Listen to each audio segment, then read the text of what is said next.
So if you want to know how to scale your music studio with Patreon and YouTube, this is the perfect video to watch. I've been loving these new interview series, so I just want to say thanks so much for watching. I want to share a little backstory on why this is important here, because when I was feeling burnt out with 20 plus students, like I remember the moment when I almost gave up on group lessons. Because after trying to attempt to get like 3 piano students to pay attention all at once, it was hard for me to believe that this was possible with like even more students as well. But for me, it wasn't until I got that aha moment when I started seeing other teachers be able to teach group lessons, when I started to observe, that really expanded my beliefs on like what was possible outside of just private lessons. And I got that same feeling when talking to Stephanie today. So Miss Stephanie, she's an amazing piano teacher.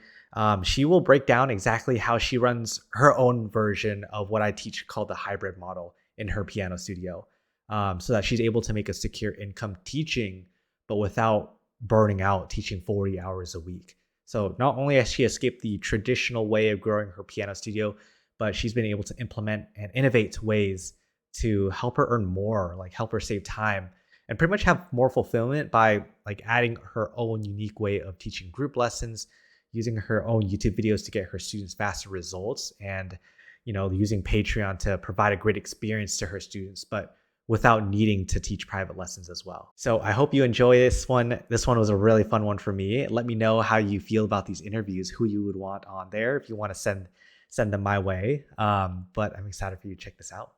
A lot of the conversations I've been having with people for the podcast lately has just been like helping inspire teachers to see what's possible. I saw you got the Patreon thing. You use YouTube as a way to help your students as well. I do. I use Yeah. it all. And it's funny because I don't know that my age group really does. Oh, really? 'Cause I'm 56 years old. I'm Uh-huh. I'm, a full-on Gen Xer. So Uh-huh. a lot of this generation is stuck in the old way. I was just having a conversation with someone like that today. I said, "Why are there's so many teachers leaving the public school system?" And I said, "Well, maybe it has something to do with the fact that we're teaching the same way we did in 1700." Mm-hmm. Maybe, Yeah. I don't know, but it's a problem. Yeah. We That's have to that's evolve. that's a big thing too. 'Cause, I mean, the music ed system, I felt like the music ed system always leads you towards being a public school music teacher, which is awesome. Yes. We need more of those teachers. And for me, I wanted to be an elementary school music teacher. I Yeah. loved working with the kiddos, and in my piano studio, I had a lot of kids that I was working with as well. Um, but then I learned that like as going through my like I had a fellowship in my music ed degree, just going through that, going through COVID as well. Um, it just helped me learn more about myself and more about like, okay, this is not the path for me specifically. Mm-mm. I want to just keep growing my piano studio, and um, I just felt a lot happier having that control over what I do throughout my day, and how I get to teach as well. And I think that was a big part of Oh, like where I am absolutely. now. And it may not in fact be teaching for yourself. Uh huh. I mean, I do teach for myself. I have my own studio. I use Patreon for students who maybe don't have the means, Yeah. or maybe students that aren't as serious. Hmm. When I say aren't as serious, they maybe aren't looking to get to play a Chopin nocturne, but they do want to play chords and accompany themselves. Yeah. So there's different, not everybody is on the same path. Hmm. And I don't think everybody needs to be in a 45-minute private lesson every week, struggling through the twinkle variations, because I teach Suzuki piano and I start them very young. Yeah. And Can I you can you have tell me more committed about that? parents. Because Oh, you I you love said it. you niched down to Suzuki piano, which like I love Yes. that. Like, tell me a bit more about the students you teach, how you It's serve them and stuff. fabulous. It is fabulous. In my opinion, it's the most natural way that we learn. It's the same way we learn our language. Hmm. So the idea is that even you can start as early as the time that you're pregnant, and Mm. we encourage it. We encourage playing the music in the background while you're cooking for 9.5 or 10 months, however long it happens, and that music is playing. That that child, that baby is hearing it inside.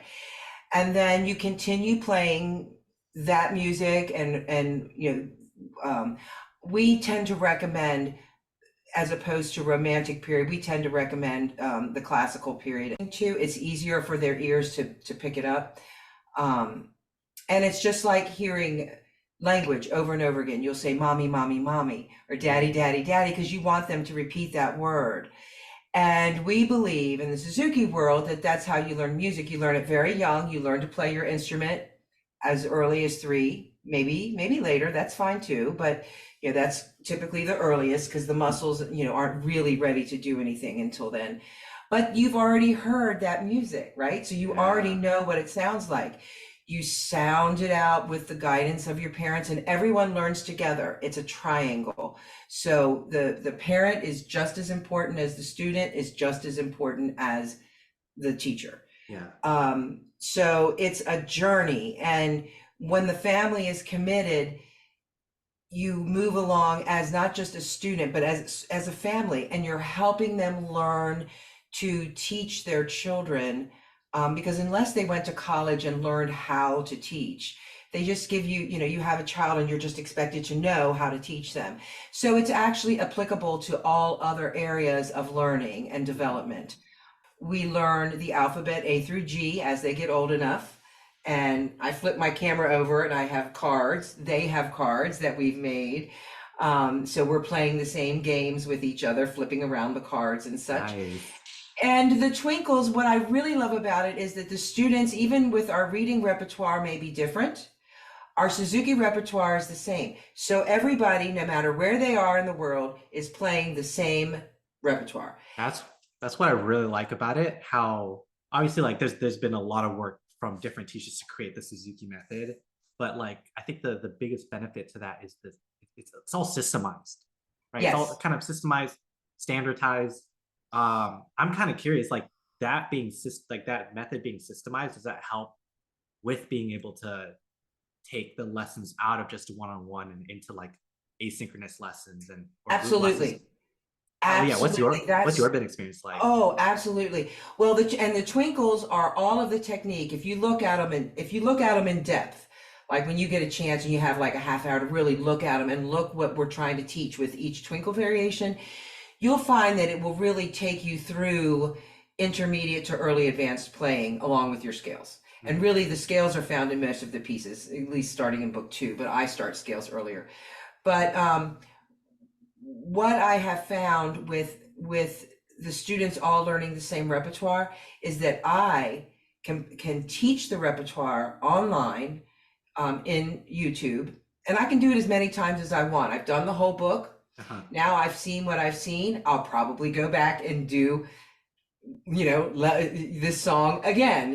Honeybee, take 2. So I'll probably do, and I jump in and say, oh, and by the way, do this. And, so I can jump in, I can put all of these lessons on there and they can have those lessons. I can put them behind a paywall.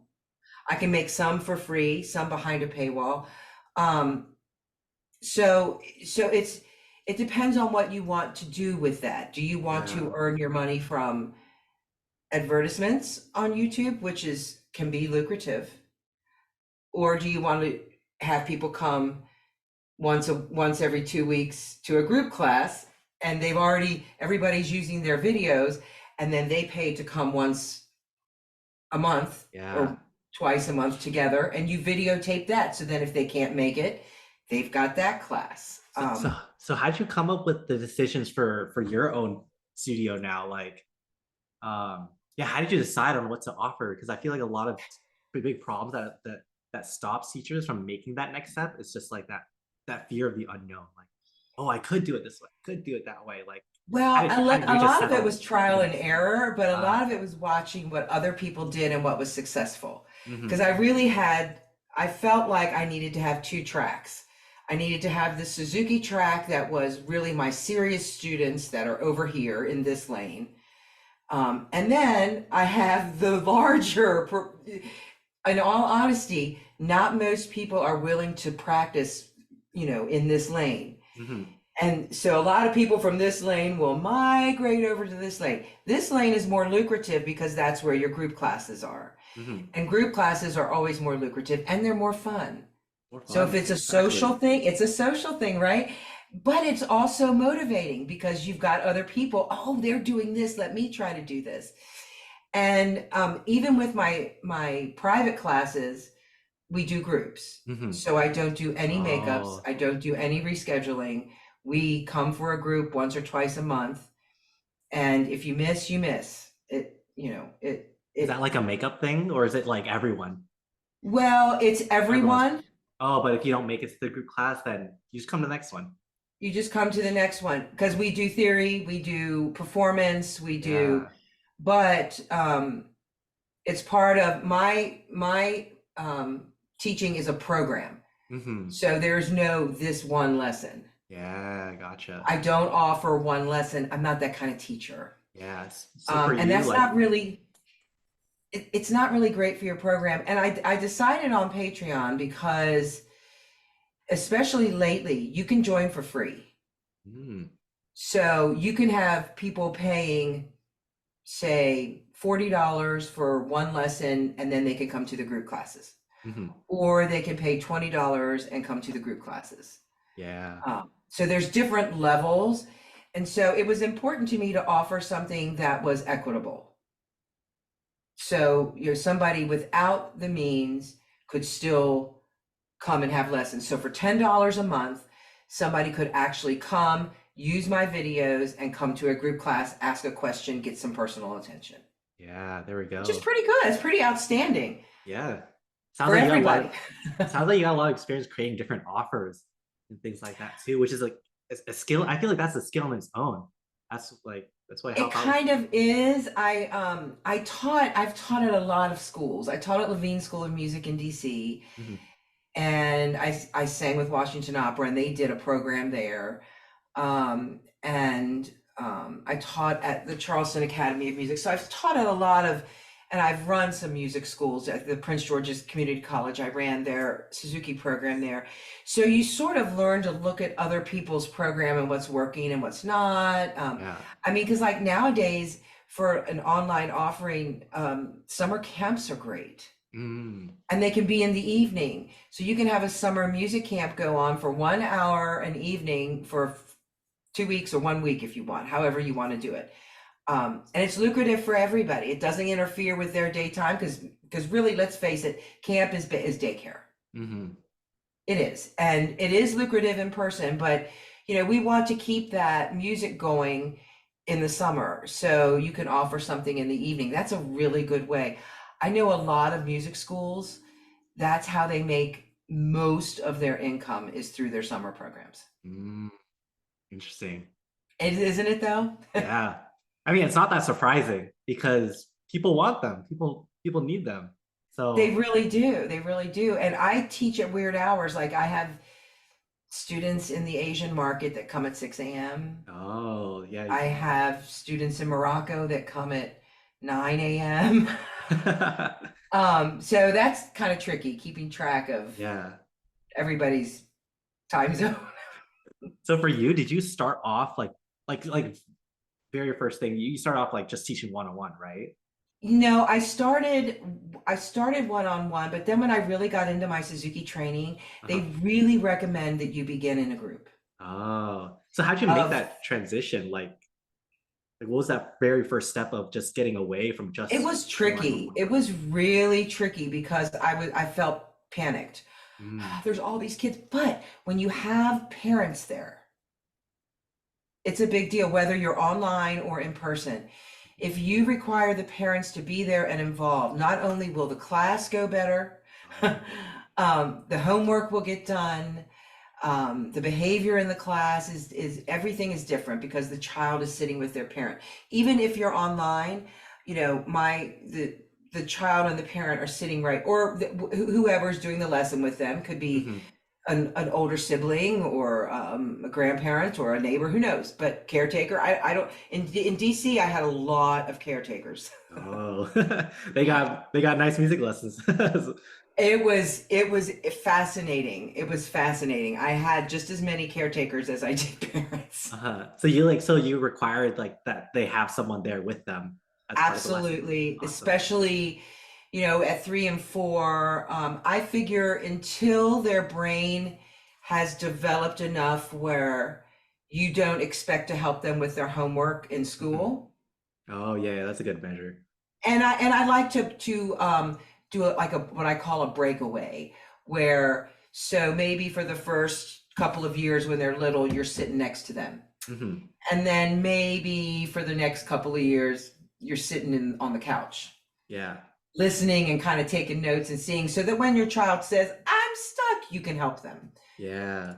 Um, and then as they mature and get older, and every child's different, some children mature really, really fast and do well on their own quickly. But even those children really do need help. Hmm. Probably up until the 5th grade, I would say. Yeah.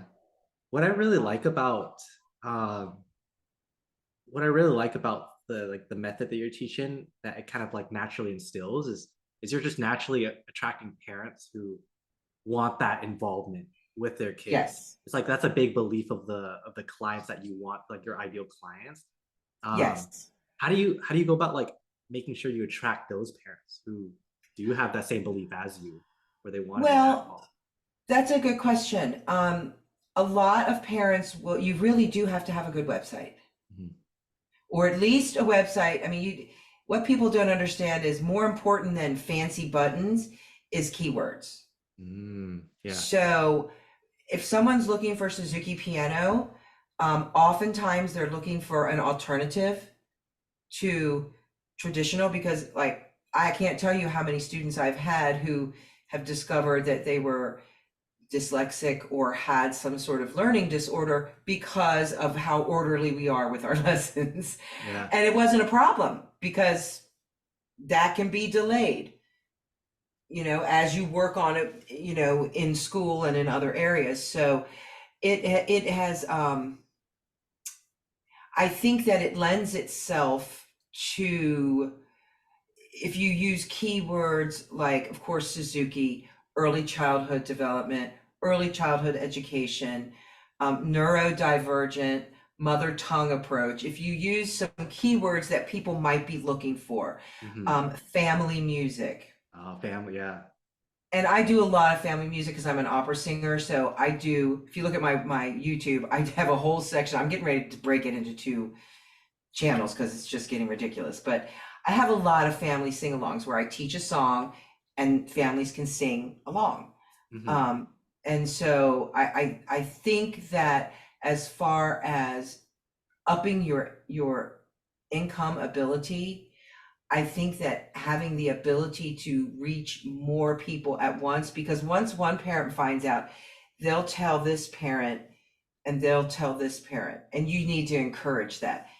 Um, and the other beauty of it is that relatives from all over the world can come to your performances. So I Yeah. think it's really, really important to do online recitals and play-ins. I do coffee shops. Oh, I love that. I love that. And we do recitals too, but my students really like coffee shops because grandma from Ireland can hop on and play the fiddle, and grandpa in South America can hop on and play the euphonium. I mean, it's just it's inspiring and it's fun. And it's like a coffee shop. People come and go, and it's not like, but people invite people. So Yes. when you do something informal like that, they invite other people and they're like, hey, I want to do that.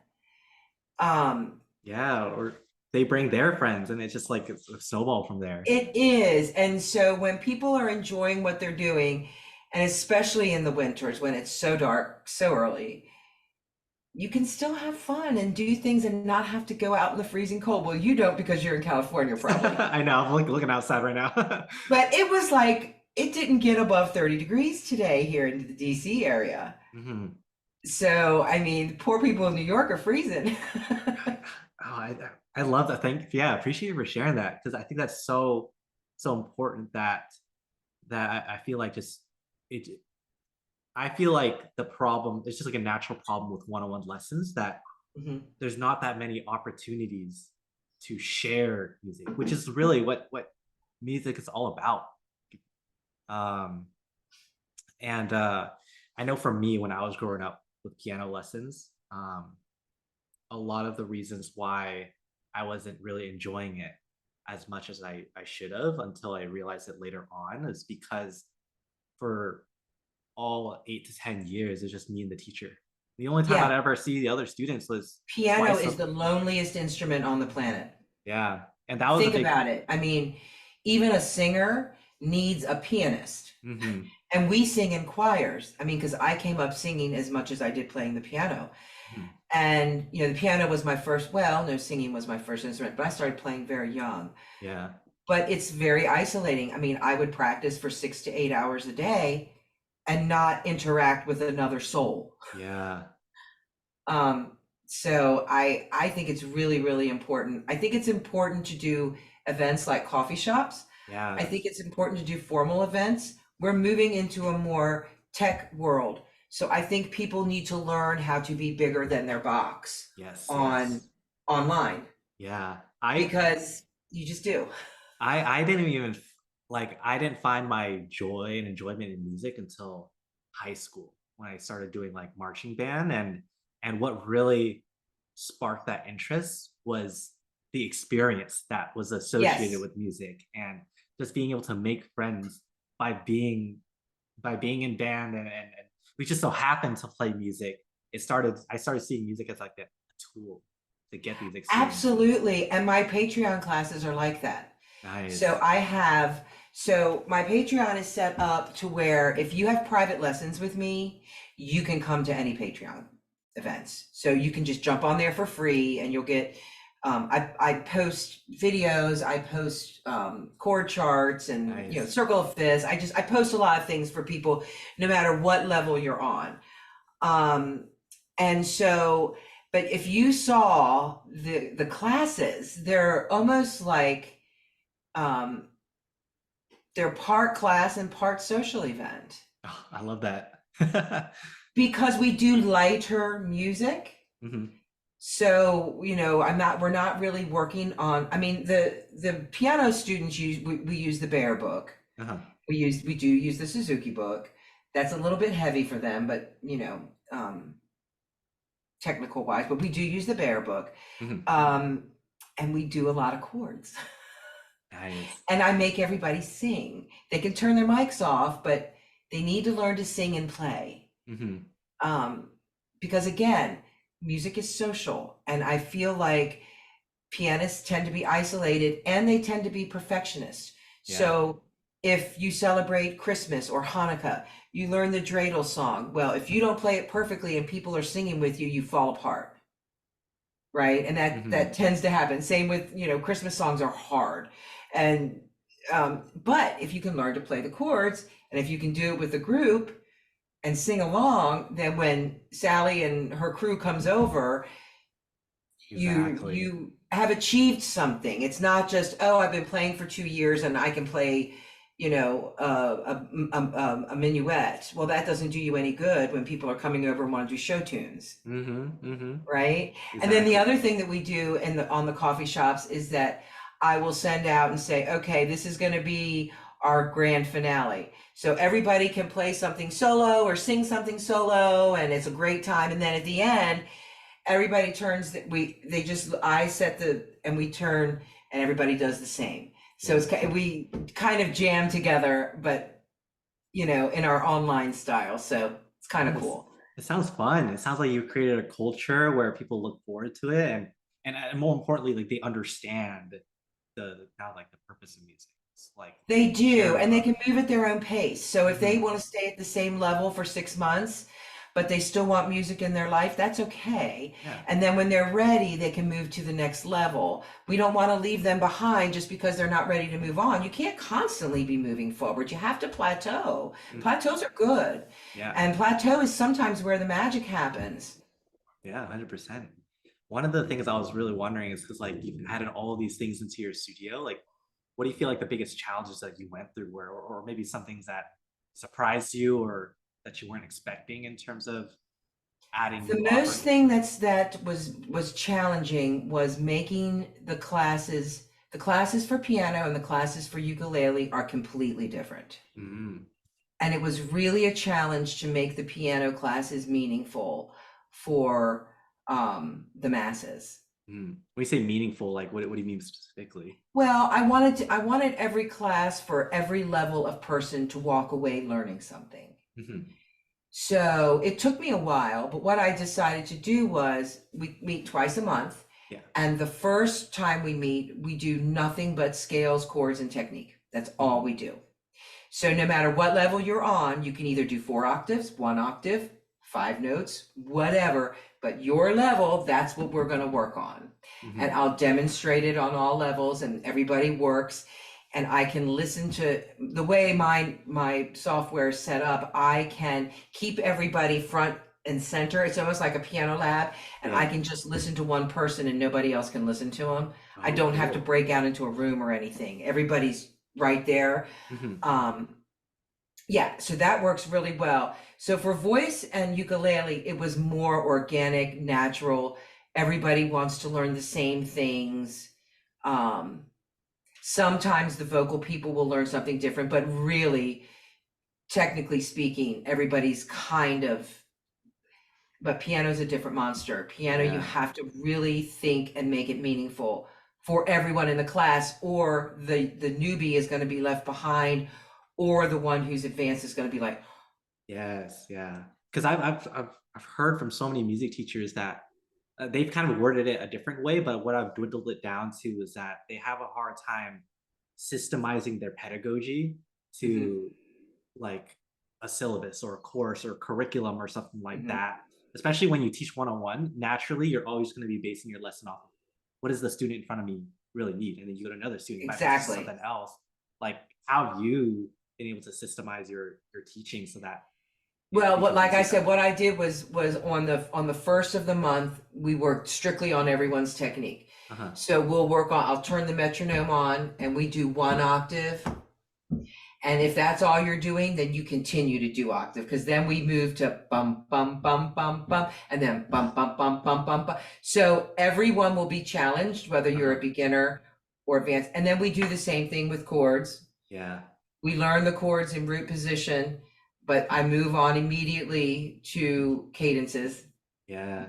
Was that how you're So like doing your one-on-one lessons already? Like was that was that the way that you were teaching before already? Like if there's a kind of, I sort of, it's almost like I'm teaching all levels at once, uh-huh. the same way I would. I'd start with Mm. the scales, and they all have a circle of fifths, Yep. and they know that they want to travel that circle of fifths. So they know if they only know a C scale, they can keep their mic off and just practice that C scale. And they know the Yeah. next one's going to be G. So, they've got their circle and they can say, okay, when I'm Yeah. ready, I can do the G. And they have a video of it. So when it comes to like, okay, I want to start adding on more online components to my studio, um, what it sounds like is like start with things that apply to all levels where everyone can be able to benefit from that. Yes. Cool. Yes, because you can do one, like I said, if you're meeting twice a month, Yeah. you can do one lesson where it's just all technique, Hmm. and everybody has to learn that. Yeah. And then the next lesson is when people play their pieces. You might be on the very first beginning 2 fingers of the bear. You might be working on Czerny. I Yeah. don't know. But everybody's going to learn from it. But you do have to, for piano, you have to keep the classes a tad bit smaller. Hmm. Like I wouldn't go with more than 10 people in a class. Yeah. I think that's super But important. Super important though, because like that's the biggest thing that's also another big thing that teachers are always asking. It's like, okay, I want to create a course, but how do I cater towards my advanced students versus my beginner student? Like, that's a really, really good solution. Like Well, and then everyone's got a level. I took this same idea of, really, we need to know these basic chords. It's amazing to me how many pianists don't connect their scales and their chords and their theory, and there's just a disconnect there. Hmm. So I created a course Nice. on Teachable. So I did another platform. So I create courses on Teachable too. Hmm. And it's really nice because they really help you get it organized and in order, but it does the same thing. So for $49, they can buy this course. And then when they're done, it directs them over to Patreon. Nice. So you have to funnel. And again, it's good for you. It's good for them. Hmm. Um, because they know the chords now. They've gotten started. Now they're ready to move on. Yeah. How do you feel? Like, what's your experience now as a teacher? Like now having this whole system, like I through. wish I had done it sooner. Oh. I wouldn't have tried to pull so many poor kids that just wanted to enjoy music. Hmm. I wouldn't have tried to make them compete on the same level of kids who want to compete. It's not fair to them. It wasn't fair to me. Hmm. I didn't understand that everybody didn't have to play and have the same goals. And I did understand that everybody learned differently. At least I had the sense enough to know that. But I just wish that I had have offered different paths. I wish I hadn't have thought that everybody's goal was to win that piano competition. Yes. Yes.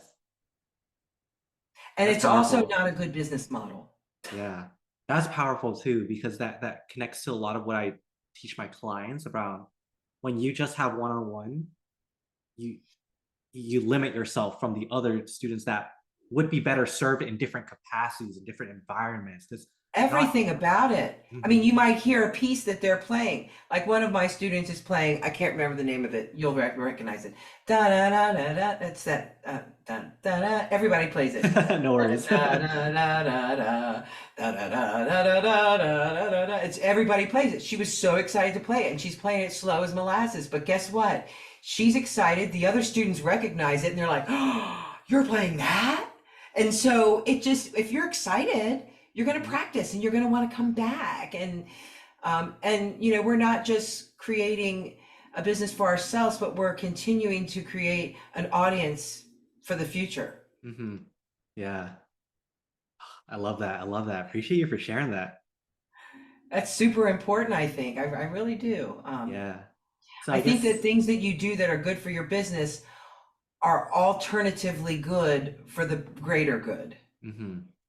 So for you, like, what's next? What's the bigger picture? Like, what are you working on You now? know, I've been doing some composing. Oh, really? Nice. I've been composing and I've been composing and arranging, but I have to say I do like composing better. And it comes naturally for me to compose for the piano. What do Oddly you enough, not for singing. What do you I'm like not a composing? songwriter. What do you I like am. composing though? The first piece that I published was Forest Dance, and I've Uh-huh. got like four others queued up. So I've not been doing it long, but Forest Dance, I like how it turned out. It's really, I compose for late beginner, intermediate students, pieces that are lyrical, um, and are wonderful for recitals, Love um, that. and events, and because they're generic, they can be used in church settings Uh-huh. and such. But the students seem to really like them. I sort of beta tested them on some of my students, and I they, they liked them. So I'm going to continue doing it. I'd love your opinion on this. Because I was talking about it on another podcast episode um earlier today. And a big problem that I'm here to solve is I feel like the traditional model really sucks the energy out of a lot of teachers and they feel a lot of burnout and they don't. And students and parents. Yeah, and because of that, they sacrifice their musician life as well. So I'm really glad you mentioned you're spending time being a musician as well. Like, how important is that for you to Oh, make sure you have? absolutely. I'm meeting with a friend. I'm meeting with a colleague on one on Thursday and one on Friday. We're putting together I actually, we're putting together a concert of opera duets. Nice. Um, but I actually wanted to be a teacher before I was a performer. Uh-huh. I had no, I wasn't going to be a performer. And then all of a sudden I was. Next thing you know, I'm on the stage at the Kennedy Center. Things happen. I mean, it's a long story, but things happen. And So I don't believe that those who can do and those who can't teach, I don't buy that for a minute. But I do think that performing is very important. And I started performing, I always loved to perform, but I just wanted to teach other people. Mhm. But I found that performing helped me in so many ways, as a teacher, as a musician, as you know, you've got to continually learn new music. And if you want your students to perform, you need to perform. And it can be in any capacity. It doesn't have to Yeah. be at the Kennedy Center. Just because I'm not singing at the Kennedy Center today doesn't mean that that performance isn't noteworthy. Mhm. But I do have a couple of things that I do in person things. I have something called Porch Fest here. Oh, And yeah, it's a what is lot of that? fun. What It's a is lot of that? fun. Well, it's 2 weekends, the Uh-huh. Memorial Day weekend and Labor Day weekend. And what I do is I put out a notice and I hire some musicians, but mostly it's people from the East Coast. They'll come and play a 30-minute set Mhm. on someone's porch. Oh, that's cool. Yes, and then I obtained a grant, and so now I have all these concerts going on, and I have plein air painters and classical musicians like the harpist next to one of the painters. So Uh-huh. it's grown into be a really cool event. And again, I have my students perform on it. Yeah. Um, Locals, I don't think you need to. I think everybody needs to perform. It just brings the community together. Yeah. Um, I like that. It's your yeah, any capacity, right? Like Absolutely. fun fact is I actually performed at the Kennedy Center too.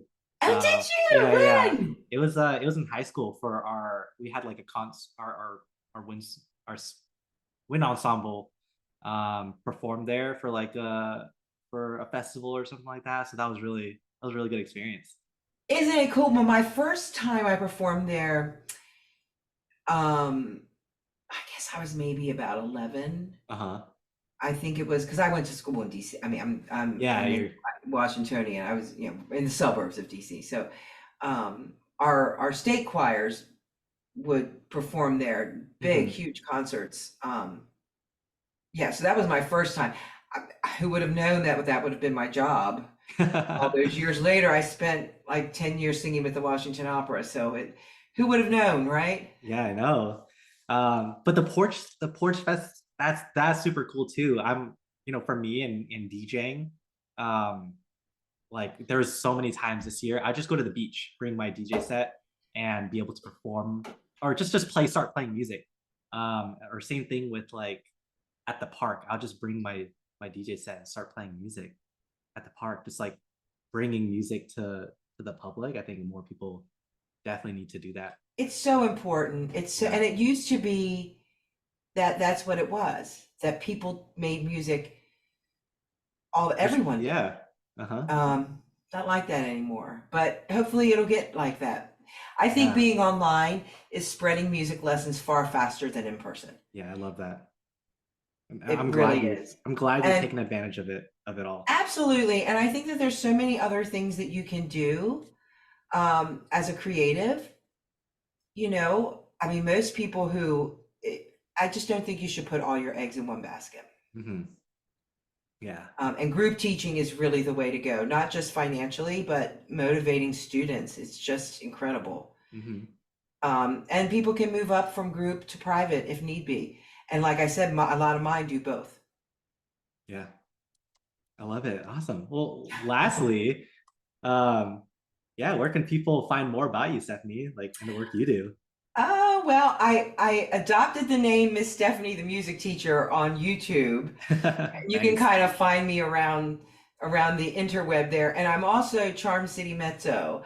When I was living in Baltimore, I used that when I opened my Instagram account, and then they wouldn't let me change it. So no matter where I live, I'm going to still be Charm City Mezzo.